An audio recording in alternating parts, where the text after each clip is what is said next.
You're listening to Maximum Medicine Radio with host Doc Martin. Stay tuned in or call in. You won't want to miss what's happening next. How do you step into your maximum potential? How do you connect your spiritual drive with your physical path? Stick around as Doc Martin takes listeners on a journey through the seen and unseen, the accepted and the unbelievable. Get ready to meet the maximum you the world needs on Maximum Medicine Radio with Doc Martin now. Hi, everybody. I'm Doc Martin, Maximum Medicine. So our guest tonight, we've talked with him before, but I asked Stephan Schwartz back again because I'm interested in consciousness, in the role of intention in healing, and those kind of things that seem magical and mystical that the indigenous did, that the mystics did. And Stephan has studied consciousness, remote viewing, non-local awareness for at least 40, if not 50 years. And he has researched it. He knows what's going on. And I love to listen and learn from him. So, Stephan, thank you so much for joining us tonight. My pleasure.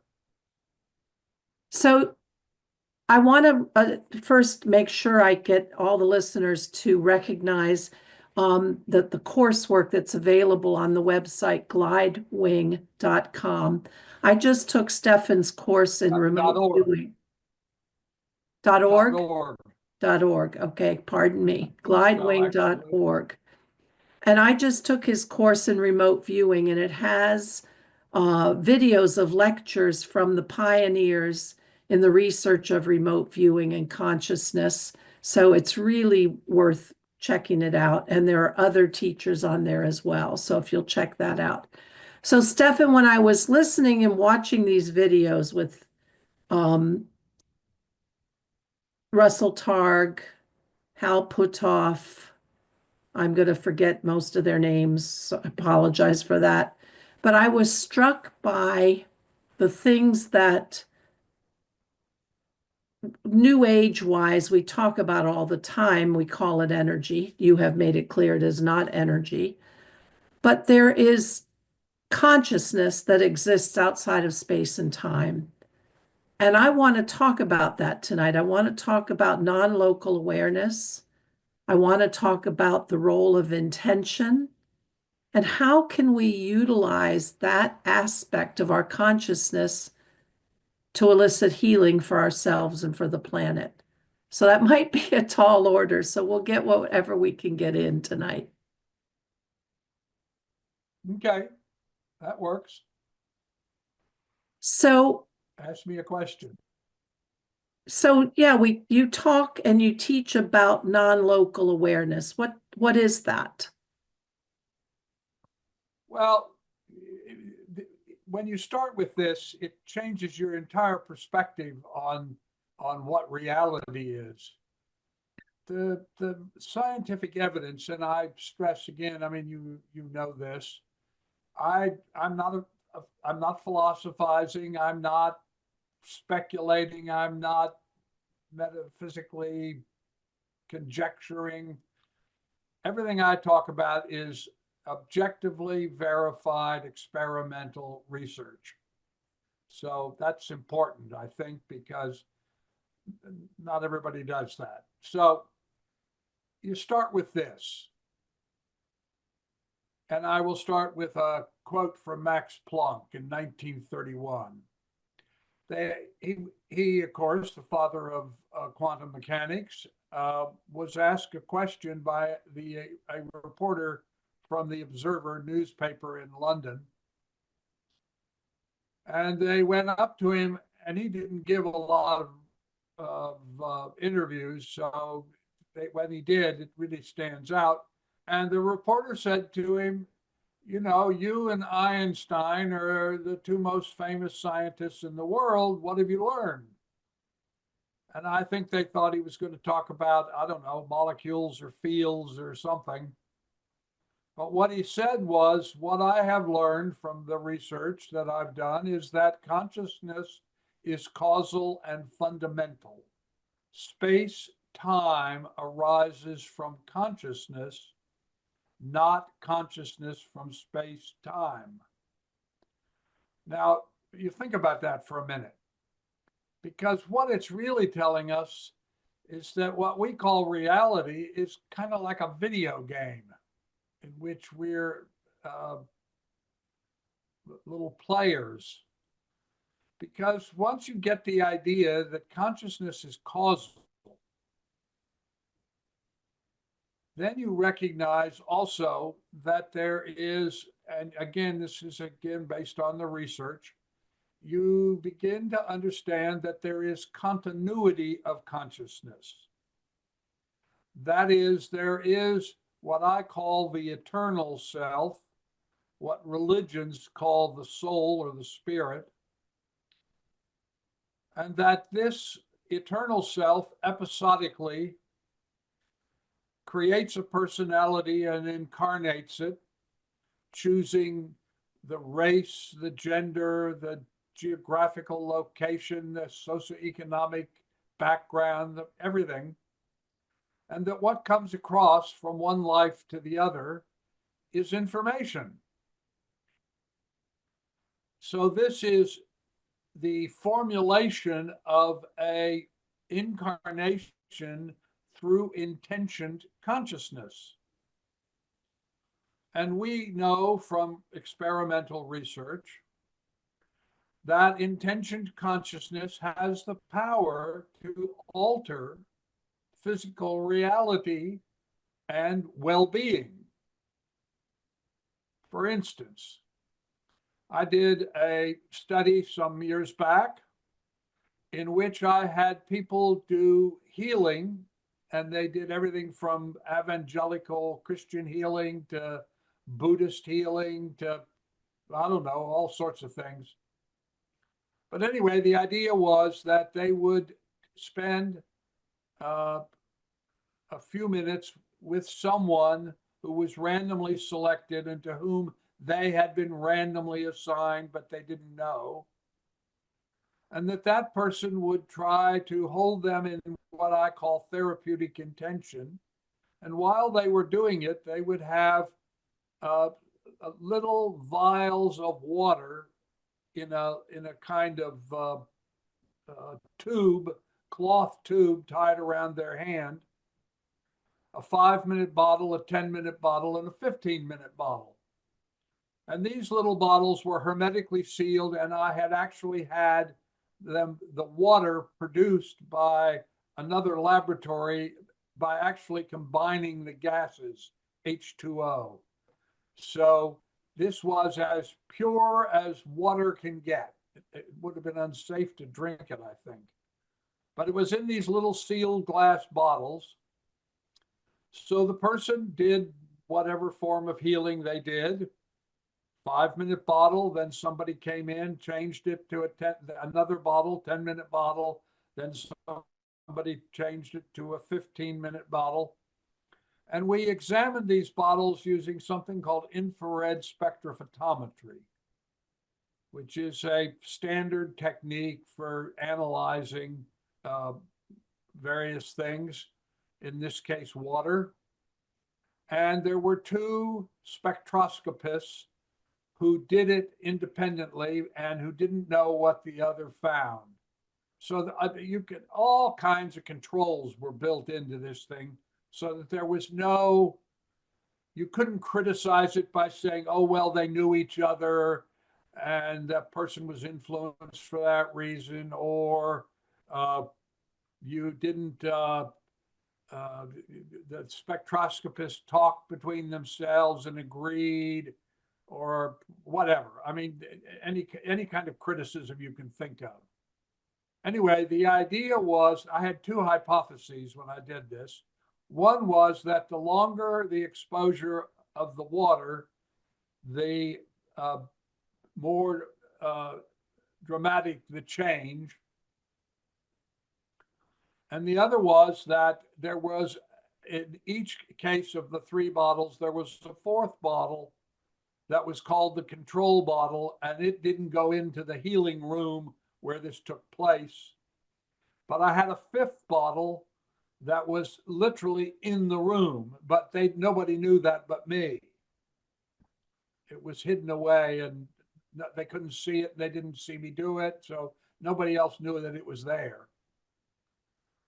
Now, of my hypotheses, my other hypothesis was that the control bottles would be different than the treated bottles in general, and also that the bottle that was in the room but hidden away would also show a difference between the control bottle and it, because, and I'll get into that in a minute, it has to do with how you create sacred space. But in any case, so those are my hypotheses. And what happened, actually, to my surprise, I confess, was that there was no significant difference between the 5-minute bottle and the 15-minute bottle. There was a significant difference, a very significant difference, between all of the treated bottles, that is the bottles on the palms of the hand, and the control bottle. There was a difference between the bottle that was hidden away in the room and the control bottle. Both spectroscopists who did all of these, we extracted the water using a new hypodermic syringe, sterile syringe for each withdrawal.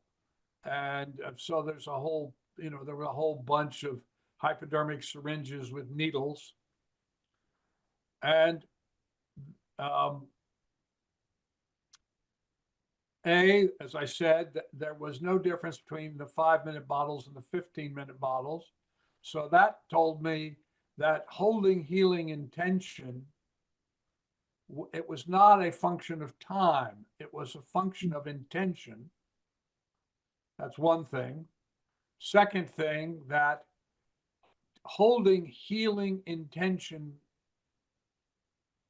functions in the room literally changed the room, because the hidden away bottle also was different than the control bottles.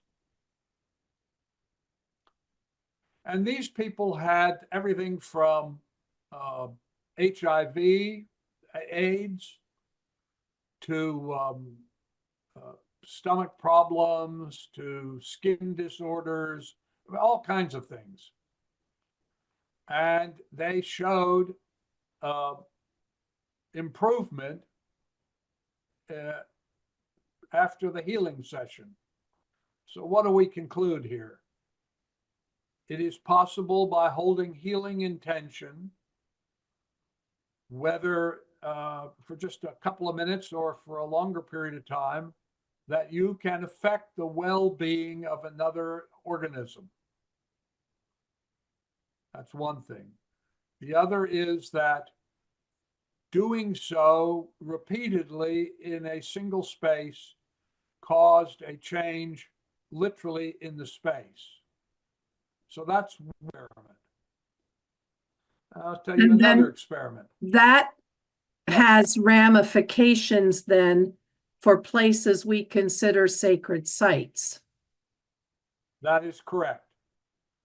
And that's why I did it, because if you notice, if you look at religions, Sharon, without getting into the beliefs, the dogma or belief structures, just that they're religions. Why do human beings have religions? Whether they have a god, multiple gods, whether it's a female or a male god or a goddess. Why, throughout the course of human history, have there been religions? And the answer is, I think, because human beings have known, and it goes all the way, by the way, back to Neanderthal, so it's pre-Homo sapien, there has been a recognition of the continuity of consciousness. That is, there is an aspect of consciousness which survives physical death, that holding sacred meeting places, whether it's the Etruscans' Oak Grove or a synagogue or a church or a cathedral or a temple, whatever the religion. Why do you do that? Why do they gather in the same place? And the answer is because empirical observation, this religion is a kind of empirical observational science. And so all religions pick a place where they gather. Why? Because gathering in that place and attuning yourself to non-local consciousness, this aspect of consciousness outside of space-time, literally changes the structure or the site where you do it. So religions are, in essence, always the real function is the making contact with this non-local aspect of consciousness. That's also why all religions teach some kind of meditation. What's the point? Why do they do that? And the answer is because when you hold intention-focused awareness, you are more likely and more able to open to this non-local aspect of consciousness.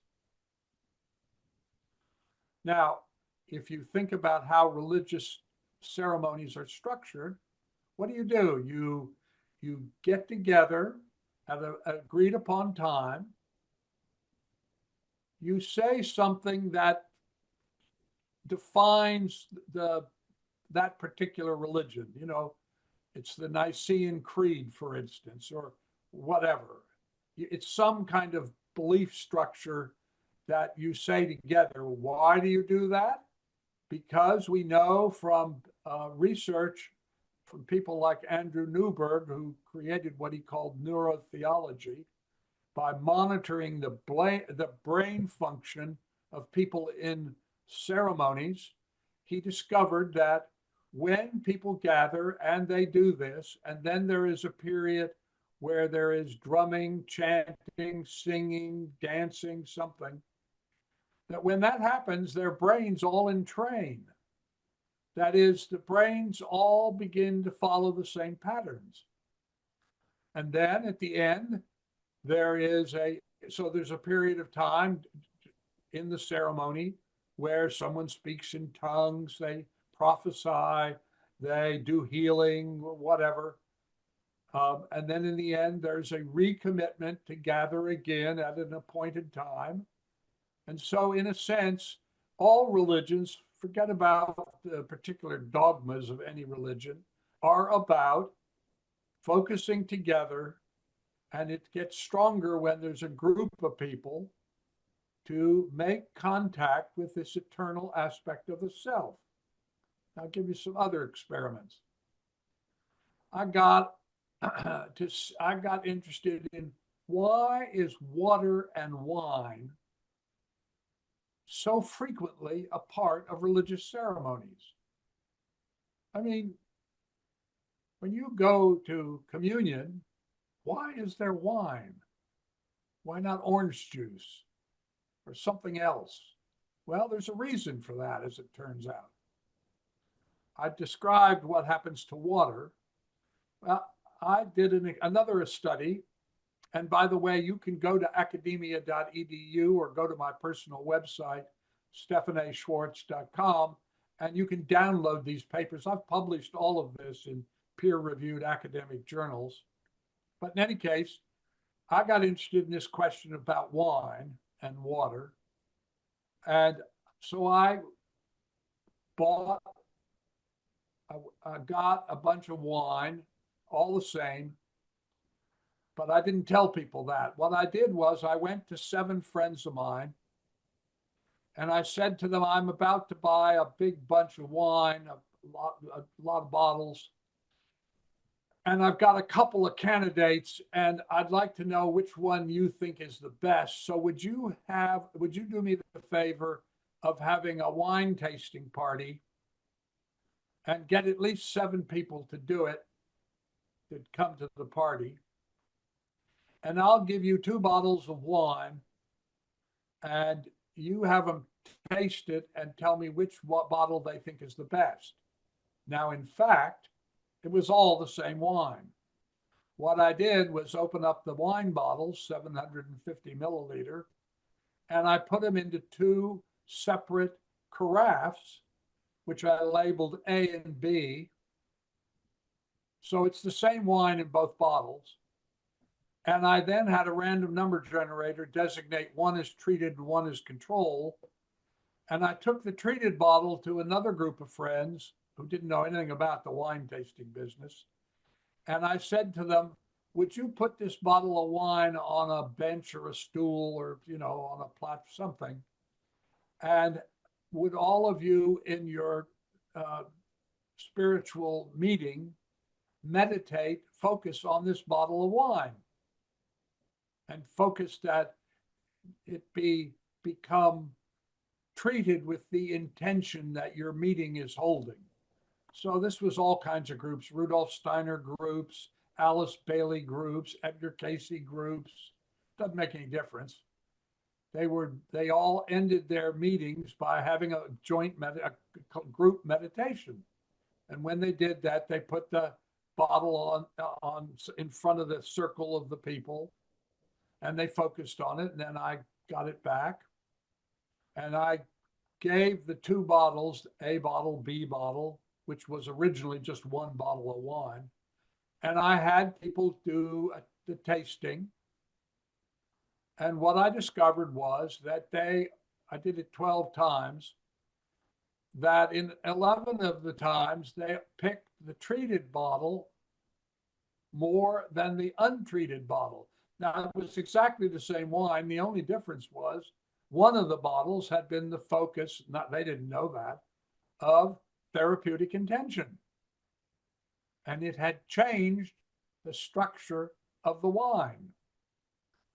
That's now another experiment. Dean Radin took chocolate bars, and he broke them in 2, and he had a group of the same basic thing as the wine. He had a group of Buddhist monks focus therapeutic intention on one of the halves of the chocolate, and he had people eat the 2 pieces, and some people ate the treated, some people ate the control, and he asked them, are you happier? Is life going better after you ate this chocolate? And he discovered, yes, it was. So, and the same thing with tea. So we have a body of research that shows this. And then there's all kinds of experiments.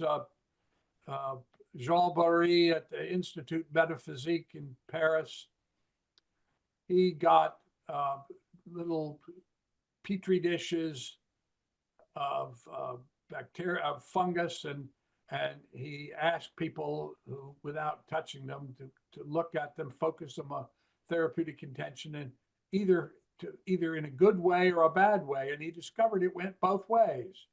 That is, if they focused negatively on the little petri dish, what was inside did not prosper.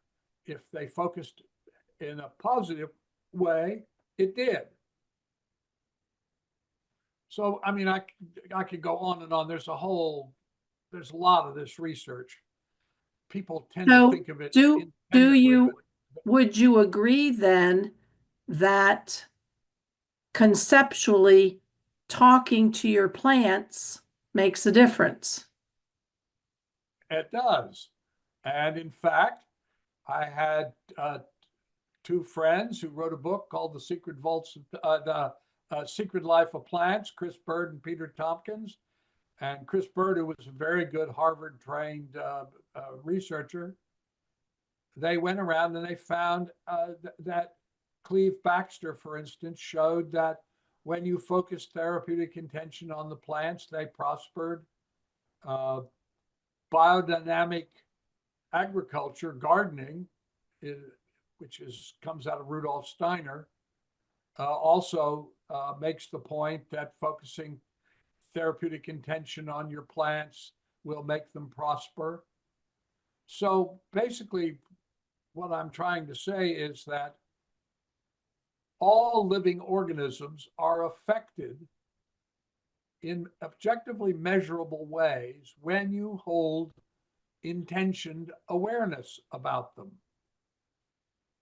And so once you begin to think about that, and you think about the continuity of consciousness, you realize that fostering well-being, when you do that, you improve the world. Even though you may not have any money, you don't have any official position, you're just an ordinary man or woman. But nonetheless, when every decision you make always chooses of the options available, the one that is the most compassionate, life affirming, and fostering of well being, that you do improve and change the nature of reality. This is how Mahatma Gandhi got independence for India without a war. Think about it.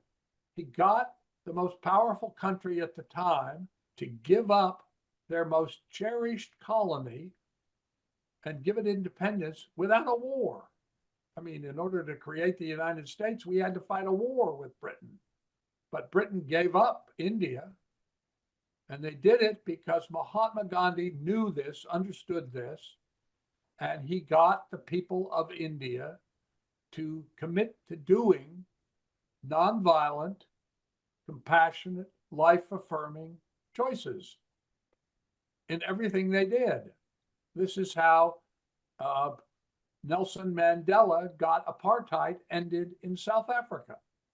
This is how Martin Luther King was able to get Lyndon Johnson, a Southerner, to sign the Voting Rights Act and the Civil Rights Act. And these issues that you and I are talking about today have never been more important than they are at this moment, because the United States is at a crossroads unlike anything it has ever experienced. And the way we are going to get through this as a democracy, as an egalitarian country, is if each of us every day commits to doing exactly what I described. You make hundreds of little choices all day long. You only want to make the choice that is the most compassionate, life-affirming, and fostering of well-being.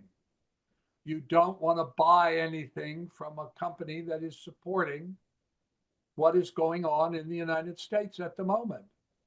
And you can get a list. You can go to Google. What companies supported Project 2025 and the president? You just don't buy anything from them. You don't use any of their services, whatever. We must do this if we're going to continue to be a democracy which allows each man and woman the full maintenance of their rights. This idea that most people or many people dismiss as metaphysical, or well, okay, that's that's sort of woo-woo stuff. No, it isn't. It produces measurable, objectively measurable, testable changes.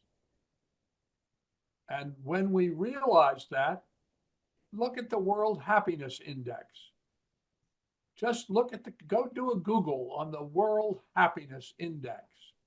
You will discover that those countries which are doing what I am describing, that is, their social policies are designed to foster well-being, are the happiest countries in the world.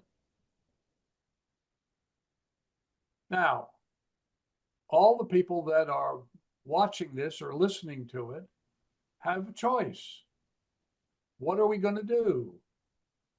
I would ask each person who is listening or watching this to commit to doing what I have just described.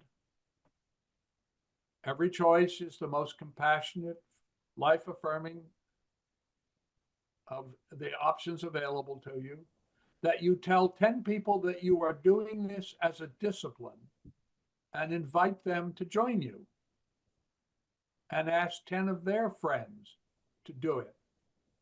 Now, what will happen? We know again from research that when 10% of any population of whatever, whether it's a school committee or a school group, a church group, a neighborhood group, or a nation, whenever a cohort, 10% of a cohort, changes their consciousness about something, the whole cohort has to adapt to it. And I can give you lots of examples. Think about it for a minute. When you were a girl and your parents took you to somebody's house, there was an ashtray in the living room and maybe a cigarette lighter. You don't see that anymore. Why not? Nobody passed a law that said you can't do it, but because a sufficient number of people looked at the medical evidence that they changed their consciousness. And when you change your consciousness, and a sufficient number, we know from research at Rensselaer Polytech that when 10%, we get to 10%, that the whole cohort, whatever it is, has to change. I'll give you another example. When was the last time you heard the word Negro? You don't hear that word anymore. Did anybody pass a law and say you can't say it? No. What happened was consciousness changed. And as a result of that consciousness, the NAACP, National Association for the Advancement of Colored People. Where do you hear anybody talking about colored people? We don't say those things anymore because the culture has changed. So if we want to change our culture and become and remain a vibrant democracy, democratic republic as the founders intended, then we must individually hold that consciousness and make those choices, because if we do, and you think about it, just the people that are listening to this program or watching it, if they will do this, tell their 10 friends and ask their 10 friends to tell their 10 friends, we will get to the 10% and we will save America. And I don't know of a task more important than that. I agree. Let's extrapolate that. That's a global healing project. Let's now apply what you've learned.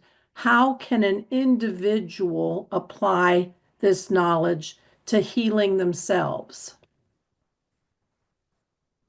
You start meditating.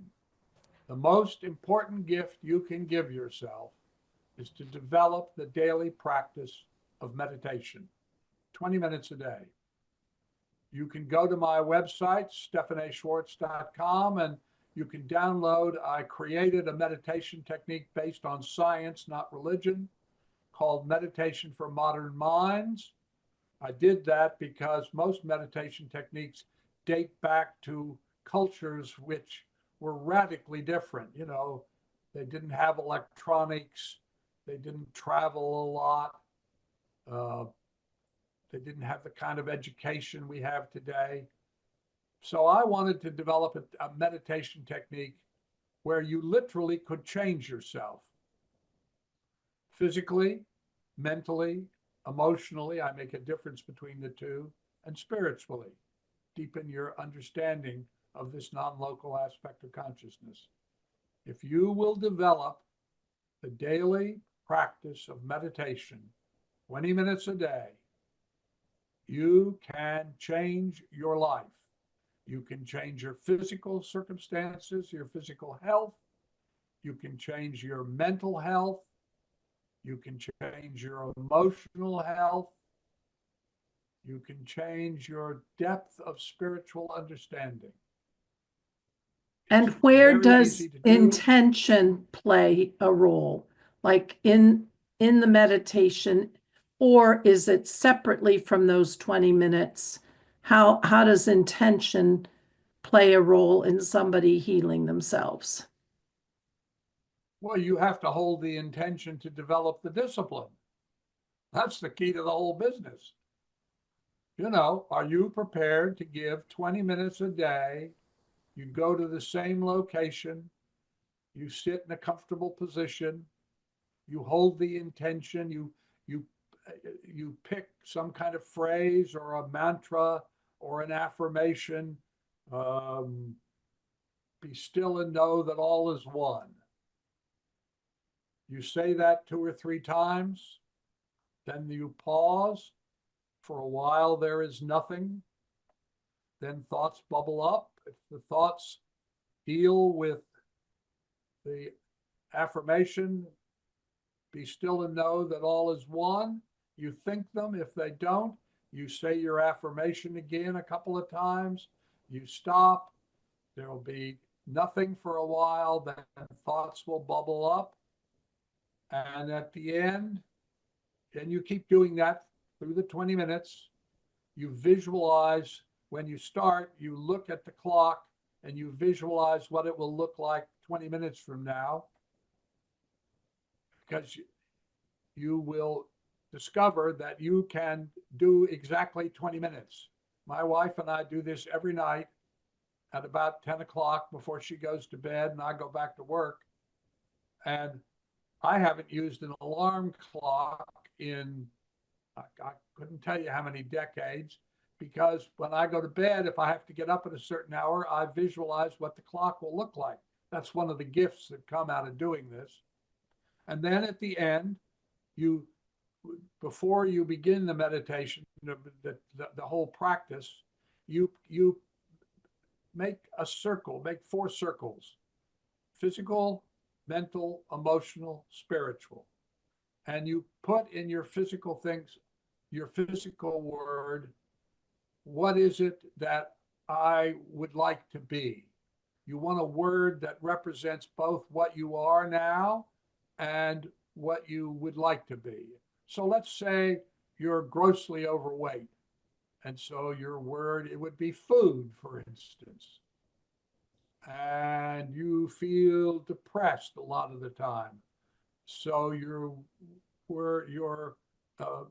emotional word would be well-being.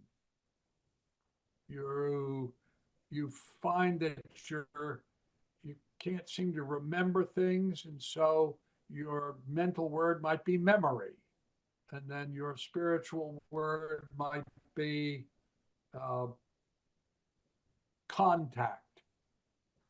Anyway, when you get to the end of your 20 minutes, you say your physical word, you say your mental word, your emotional word, and you pause between, and your spiritual word. And what you will discover over time is that the words will go flat. A word will go flat. And when you consider it's gone flat, I mean, it loses its emotional energy. When you realize that the word has gone flat, you look at yourself and you suddenly realize, oh my God, I've lost 45 pounds. Or, oh my goodness, my memory is much better than it used to be. Or, gosh, I have a general sense I don't get depressed when I hear about things. And your spiritual word, oh, I feel when I sit down and meditate that I'm much more in contact. So that's meditation for modern minds. It's designed for people in modern cultures. But whatever form of meditation you use, this or anything else, the key is to hold the intention to maintain the discipline. It's harder than you might think, because what you'll discover is if you say do your meditation at, I don't know, 8 o'clock in the morning, that all of a sudden 8 o'clock in the morning will become the busiest time of your day. All kinds of things will come up. You have to hold the intention consciousness. I will every day at this time, in this place, same place, sit and hold thyself in meditation. That intention, that place, that whole structure will change your entire being. You will discover little by little that you have become the person you hope to be, not the person you feared you are. I love that. We have about a little bit under 15 minutes left. I want to circle back to something we talked about a while ago, and I'll tell you in just a second, but knowing everything that you've researched, I wondered if you had an explanation or some thoughts about this. We talked about when you were younger and you were studying and reading all the paranormal at the Casey Foundation, that there was a shaman who came, Rolling Thunder, and Hugh Lynn, I guess, was invited him there, and this shaman had two young men to work on. And you described how he had two steaks, as steak, two pieces of meat, one for each young man. And you had bought him the most glamorous, not recognizing what he was going to do with them. But as he healed each young man, the steak was shriveling up. Yeah. Knowing what you know from all your research, do you have thoughts on that, an explanation for that? What is going on? Well, it's the same thing as I told you, Jean Barry's little petri dishes, or um, uh, I've forgotten who else's research right now. The reason that the steak shriveled was because Rolling Thunder was transformed. It was, how can I hold this? Holding the intention that whatever the disorder in the boy's body was would be transferred to the steaks. That's what made him shrivel. Let me tell this story. I mean, you've got most of it, but so you have to let me give you a little more context. So I'm 24 years old. I have been a materialist most of my life, and then I was introduced through a very strange set of synchronistic events to the Edgar Casey material, and started reading the Casey readings, and also all the parapsychological literature, and also Steiner, Bailey, Blavatsky, all that. And Hugh Lynn said to me, this Shoshone shaman is going to come and speak at the ARE. Would you go pick him up at the bus station? The bus station alone was, I thought, shaman. Well, he's the previous couple of weeks earlier, they had some Hindu shaman come to the ARE, and he came in a limousine, and he brought his own food because as his staff people said, well, he's so advanced that he can't, he just couldn't eat normal food.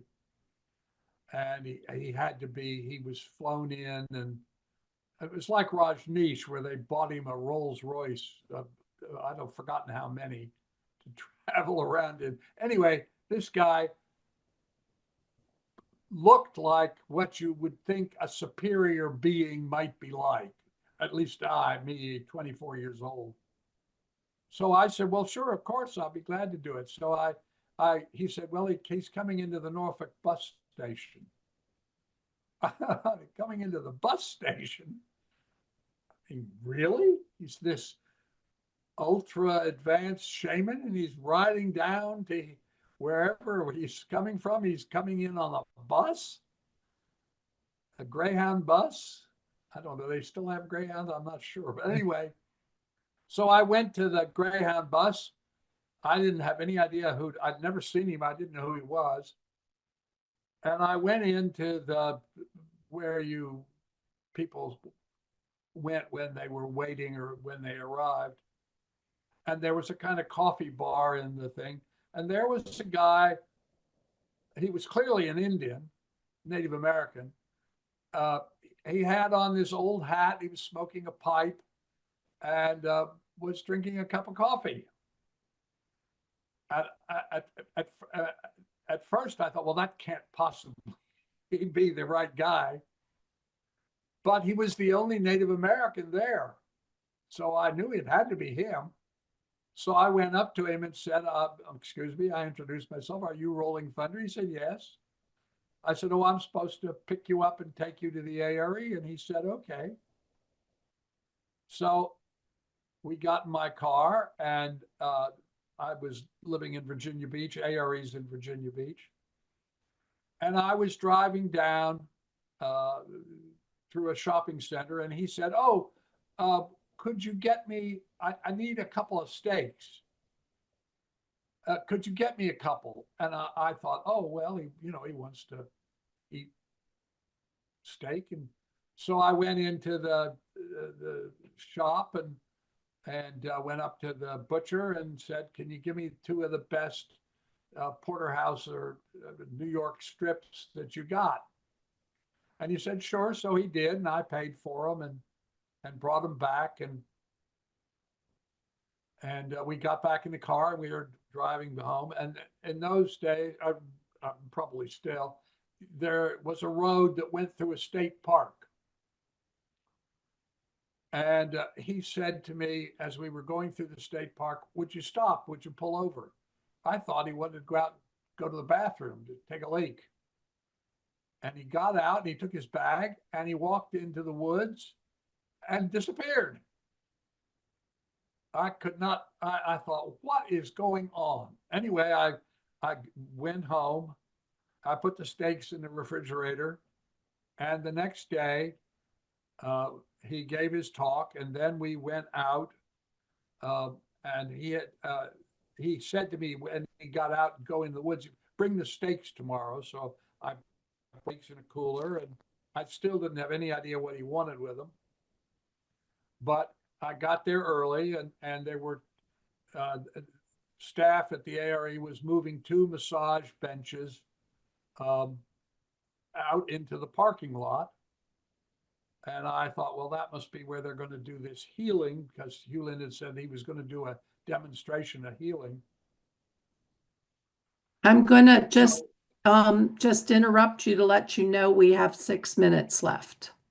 Okay, well, I won't take any longer. Anyway, so an ambulance pulled up and two ambulances and these boys were taken out on gurneys and put on these benches and out of the woods came Rolling Thunder.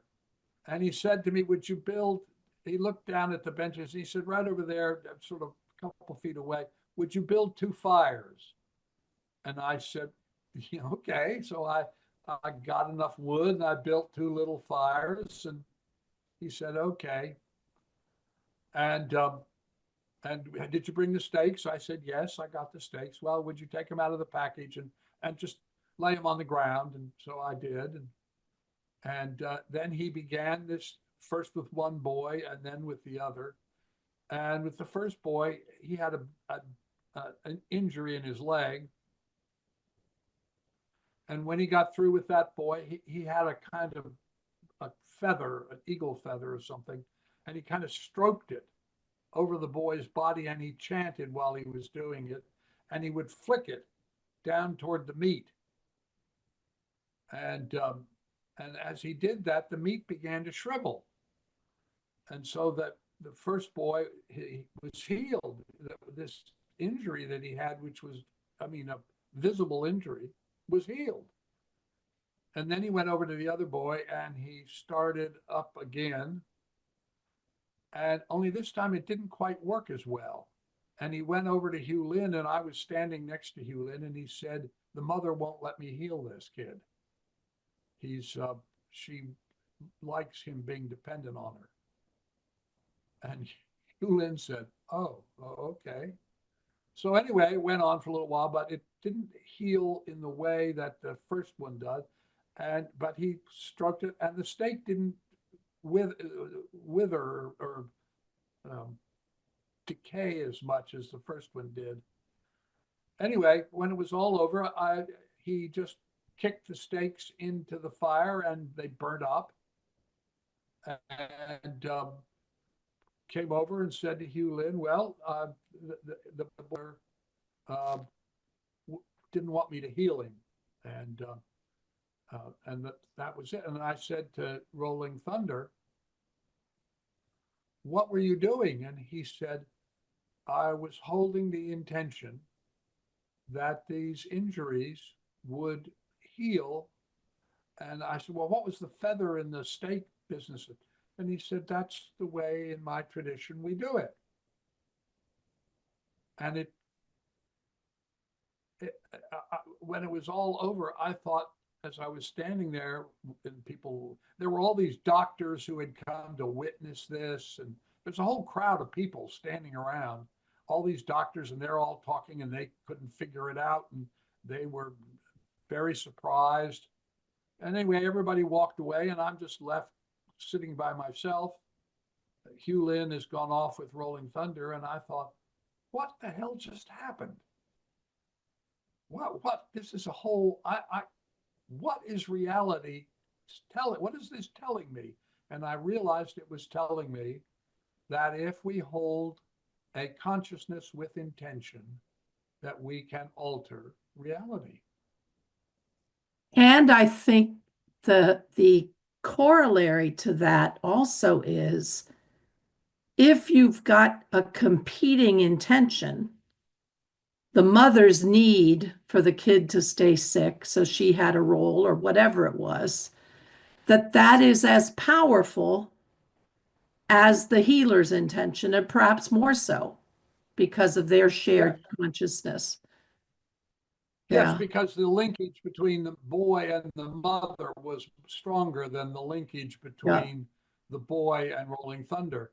Yes, and that's again why when you get a group of people who hold a common intention that is compassionate, life affirming, and fostering of well being, when there are enough of them, it overpowers all of the chaos and confusion and resentment and prejudice, whatever.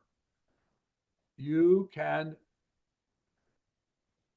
overpower negative intention with positive intention when you have a group of people who are sufficiently committed to do it and are large enough. That's why I say, you do it, you tell 10 friends to do it, and then tell 10 of their friends. And So literally, we can change.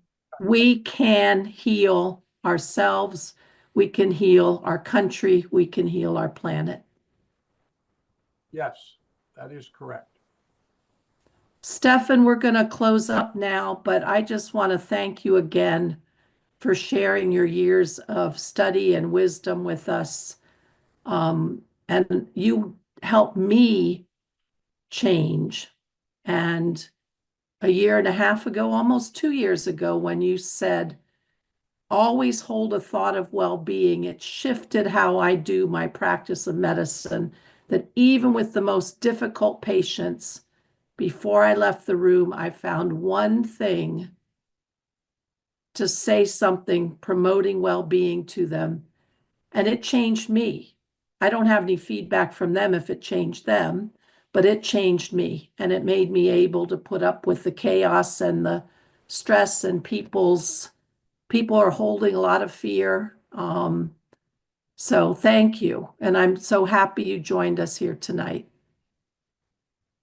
Always my pleasure. And yes, that's exactly what happened. You changed yourself by holding a compassionate, life affirming, well being, fostering intention. Thank you.